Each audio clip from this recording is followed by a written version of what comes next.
Hi, boys and girls. Miss Gilpin here. Talking about time. So when you deal with time, you have analog clock and you have digital clock. Most boys and girls love the digital clock because they can just say the time. Look up there, you say, "Oh, what time is it?" "Oh, it's 11:57. It's almost lunchtime." You do the analog clock though, and that was a little more difficult because that's the one where children have to look on there. They have to know how to count by fives, ones, half past, 30 minutes. It becomes a little difficult, excuse me. But the digital clock, they love. Because when you're dealing with the digital clock, you just tells you the time, straight numbers. Same thing with watches, with cell phones. Nowadays, children sometimes have better cell phones than adults. So they can look on their phone, "Oh, it's 3:23. But the analog clock, you have to know about the minute hand, the shorthand, the hour hand.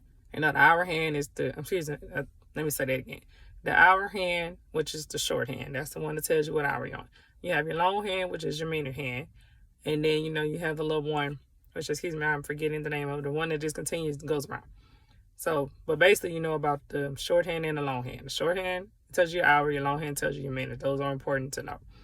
When you're dealing with time, you need to know that 30 minutes, or should somebody say, when is 30 minutes, or what's 3:30? Let me say it a different way. You always have to know that if you're dealing with the analog clock, your long hand will always be on the 30. That represent the 30, which represents like the 30 and say 3:30 to 2:30. So it'll be on the 6th, which represents 30, excuse me. And then only the hour hand would move around. When you're dealing with hour, your long hand will be on the 12 always, and then your short hand will be on whatever number representing the hour.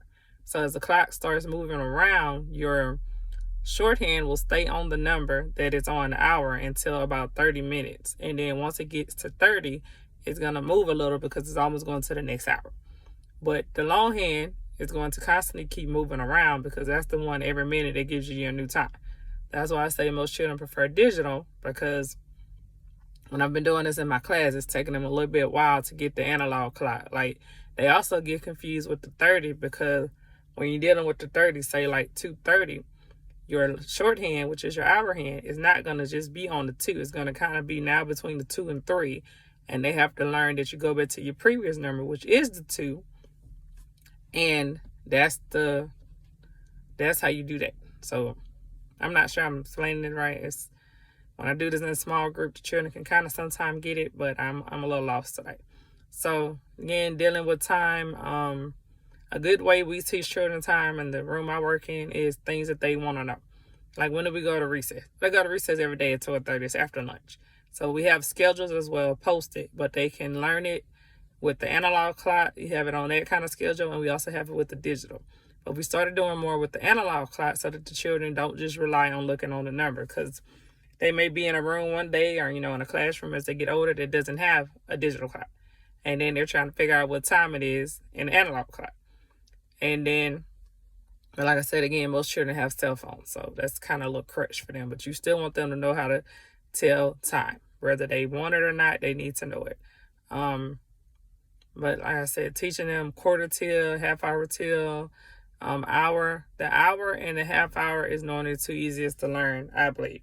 And then when you get to like quarter, 45 minutes till, half past, that's when they start getting a little confused, and you have to really break it down for them. 15 minutes is not as hard either. If you ask them, what's 15 minutes times something, they can normally figure that one out. Normally, we also do ways where, okay, in 20 minutes, we're going to do this. Who can tell us their time? If we're at 3:40 and we count by fives, then they'd be able to say, oh, we're going to be at 4 o'clock. So it just kind of depends. You just have to take time with the children and get them to understand what they need to do. But for the most part, dealing with time in the classroom, I should say, does take time, because I work with second graders, and yeah, they can get it and then they get lost. But it's funny how they can get it when their TV shows come on. Oh, Miss Gilpin, such and such SpongeBob comes on at 7. I want to be watching it. Well, how come you can't tell me when it's 3 in class, but you can tell me that it's 7? So those kind of things, sometimes when you tell it to them that way, then they can figure out, oh, okay.